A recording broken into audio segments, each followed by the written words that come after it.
आज का हमारा टॉपिक है परिवार। ये शब्द हमारे जीवन में इतना महत्व रखता है कि इस शब्द के आते ही हमारे अंदर एक आंतरिक ऊर्जा का संचार होने लगता है।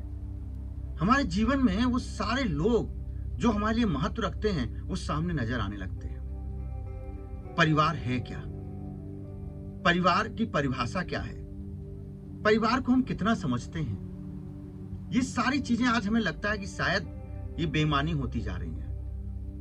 अगर हम यहाँ पर परिवार के बारे में बात करें तो एक सामान्यतः हम कह सकते हैं कि परिवार व्यक्तियों का एक ऐसा सबसे छोटा समूह है जो यहाँ पर कुछ लोगों के द्वारा मिलकर बनाया गया है।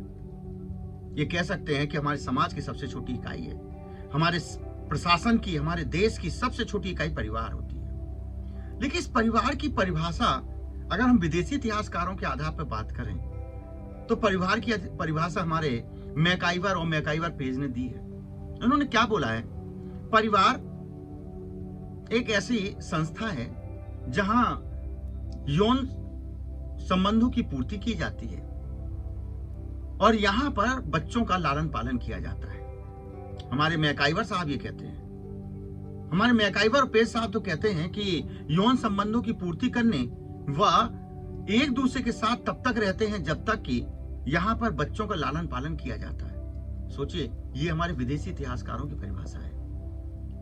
जबकि अगर हम अपने यहां पर बात करें रामायण, महाभारत, वेद, इनके आधार पर बात की जाए तो शायद परिवार सिर्फ एक ऐसी संस्था नहीं है जो हम सिर्फ यौन संबंधों की पूर्ति करने के लिए और बच्चों के लालन पालन करने के लिए बनाते हैं। परिवार के जो प्रमुख पिलर्स हैं, परिवार के जो प्रमुख अधिष्ठान है वो क्या है?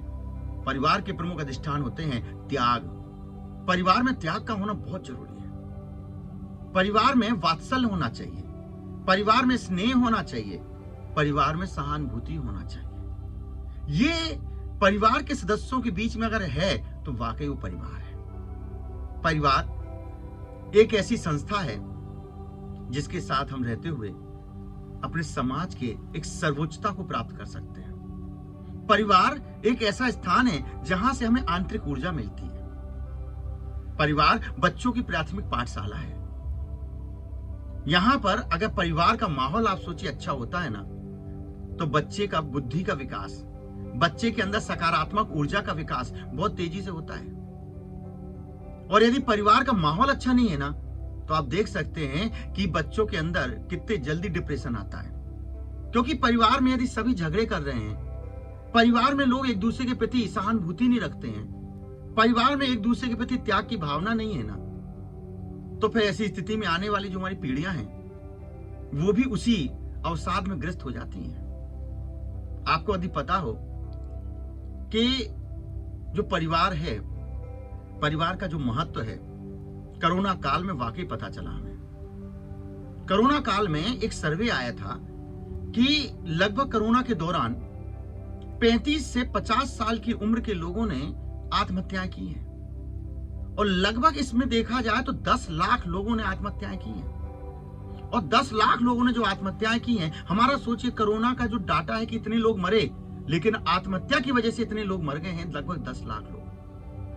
और ये 10 लाख लोगों के मरने के पीछे जो एक आधार, जो एक सर्वे आया था वो क्या था? Depression, anxiety. और एंजाइटी किसकी वजह से? परिवार ना होने की वजह से।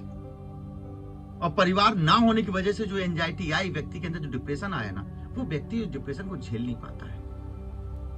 आज की स्थिति हमारी यही हो गई है कि हम संयुक्त परिवार की जगह पर हम एकल परिवार पर महत्व देने लग गए हैं।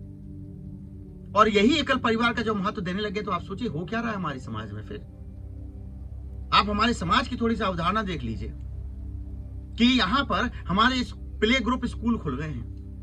हमारे प्ले ग्रुप स्कूल, ये पहले क्या होते थे? प्ले ग्रुप स्कूल कहीं थे? कहीं नहीं थे। हमारे वेदों में साफ कहा गया है कि 8 वर्ष की उम्र से हमारे यहाँ पर विद्या का आरंभ होता है, उपनयन संस्कार होता है। 8 वर्ष की उम्र से ब्राह्मण को, 10 वर्ष की उम्र से क्षत्रिय को और 11 से 12 साल की उम्र से वैश्य को यहाँ पर उपनयन संस्कार का अधिकार था। मतलब शिक्षा गुरुकुल के लिए जाते थे वो 8 वर्ष की उम्र में। और आज हमारे यहाँ पर क्या बन गया कि 1.5 से 2 साल की उम्र में बच्चों को प्ले ग्रुप स्कूल में डाल देते हैं। क्यों? क्योंकि आज की डेट में हमारे यहाँ ज्वाइंट फैमिली नहीं है। पहले हमारा प्ले ग्रुप स्कूल क्या होता था? हमारे दादाजी, हमारी दादी हमारे चाचा, हमारी चाची, हमारी बुआ, हमारे भाई, ये सब हमारे प्ले ग्रुप स्कूल हुआ करते थे। जिसको जो मौका मिलता था वो बच्चे को यहां पर पढ़ाने लग जाता था। दादा दादी की कहानियों के माध्यम से यहां पर उसके अंदर संस्कार डालते थे। तो चाचा चाची यहां पर उनको विद्या अध्ययन के लिए यहां पर उनको सिखाने का काम किया करते थे। ये था वास्तविक प्ले स्कूल।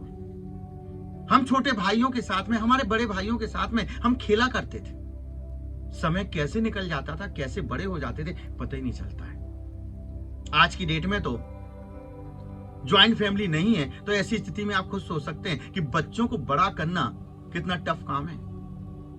कई बार तो हताश होके, शायद ऐसा देखें तो कई बार तो हताश होके ऐसा लगने लग जाता है कि हमने संतान ही क्यों पैदा की। एक संतान पैदा होते ही लगता है कि भाई बस बहुत है, अब नहीं। ये स्थिति बन गई है आज की डेट में हमारे यहाँ पर। सिर्फ छोटे परिवार भी कहाँ है? आप सोचिए, हम टाइम क्या दे रहे हैं, हम किसको टाइम दे रहे हैं? यहां पर अगर घर में बैठे होते हैं तो घर में स्थिति क्या होती है? आप खुद सोचिए कि अगर हम चारों लोग घर में बैठे हैं, मम्मी पापा भाई बहन सब बैठे, टीवी चल रही है, सबके हाथ में मोबाइल है। यहां पर हम एक दूसरे के ऊपर सिर्फ आरोप प्रत्यारोप लगाते हैं कि उनकी वजह से ऐसा हुआ, इनकी वजह से ऐसा हुआ, इनके लिए ऐसा हुआ। सहानुभूति, त्याग जैसी भावनाएं तो हमारे परिवार से समाप्ति होती जा रही है। और उसी का कारण है कि आज की डेट में हमारे बच्चे डिप्रेशन के शिकार बनते जा रहे हैं।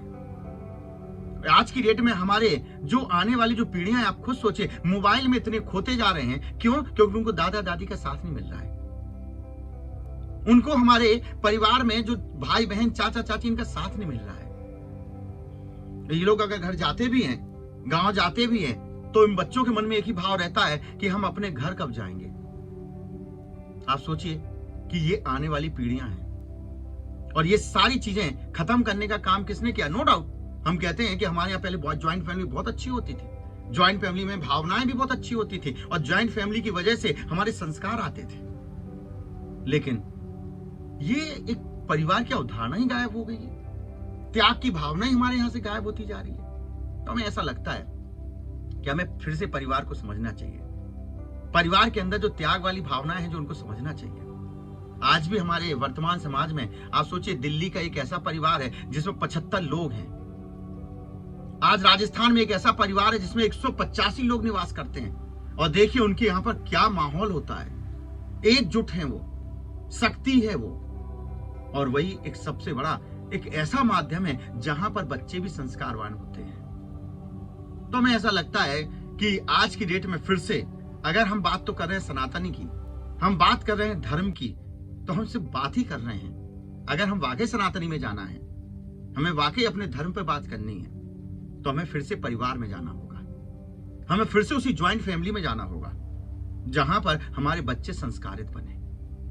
तो आज का जो आधार था बताने का कि यहां पर हमारे लिए परिवार की जो सीढ़ी है, हमारे संस्कारों की जो सीढ़ी है, वो हमारे वही दादा दादी, हमारे चाचा चाची, हमारे बुआ, ये सब हमारी वही एक पीढ़ी का आधार बने हैं जिससे हमारे बच्चे संस्कारवान बन सकते हैं। तो ये बताने का आधार सिर्फ इतना ही सा था कि लोगों के मन में भाव आना चाहिए। एक बात और है, अगर आपके मन में एक बात आए कि ज्वाइंट फैमिली में सब लड़ते हैं, झगड़ते हैं, सारी चीजें होती हैं, तो बेटा ज्वाइंट फैमिली में तो ऐसा होता ही है। तो परिवार सिर्फ ऐसा नहीं कहते कि एक ही विचारधारा के लोगों को मिला के परिवार बनता है। परिवार कभी एक विचारधारा के लोगों को नहीं बनता है। अगर परिवार वाकई हमें देखना है और परिवार का एग्जाम्पल देखना है, तो सबसे अच्छा एग्जाम्पल आप देखिए उठा के शंकर जी का। शंकर जी का परिवार आप देखिए कि शंकर जी के परिवार की अगर हम थोड़ा सा आपको कह सकते हैं विशेषता बताएं, तो आप देखिए शंकर जी के गले में सांप है। शंकर जी के गले में सांप है और शंकर जी का बेटा जो कार्तिकेय है, उसकी सवारी क्या है? मोर। देखिए सांप और मोर एक दूसरे के कट्टर शत्रु हैं, फिर भी साथ साथ हैं। आप देखिए शंकर जी की सवारी क्या है? गाय, नंदी। बैल की बात करें, गाय नहीं, शंकर जी की सवारी है यहां पर नंदी।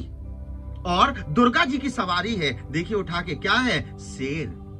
दोनों एक दूसरे के कट्टर शत्रु हैं। दोनों एक दूसरे की विचारधाराएं अलग अलग हैं। गाय की विचारधारा अलग, शेर की विचारधारा अलग। शंकर जी के गले में सांप है और आप देखिए उठा के कि गणेश जी का वाहन क्या है? चूहा है।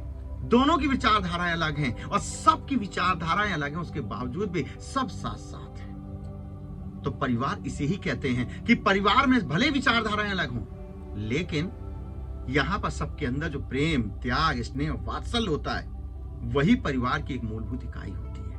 वही परिवार के स्तंभ होते हैं, जिसके साथ चलते हुए हम अपनी सफलताएं, असफलताएं सब बांटते हैं। और सफलता, असफलता का वास्तविक जो आधार है, सफलता का मजा तभी है जब परिवार साथ है। असफलता में यहां पर उभरने का सबसे बड़ा आधार ही वही है जब परिवार साथ है।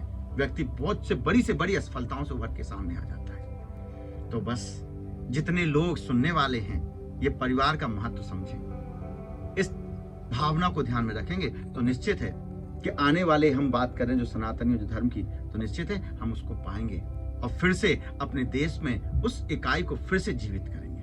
तो सभी लोगों को यहाँ पर यही बात कहें कि सब लोग खुश रहें, स्वस्थ रहें। जय हिंद, जय भारत।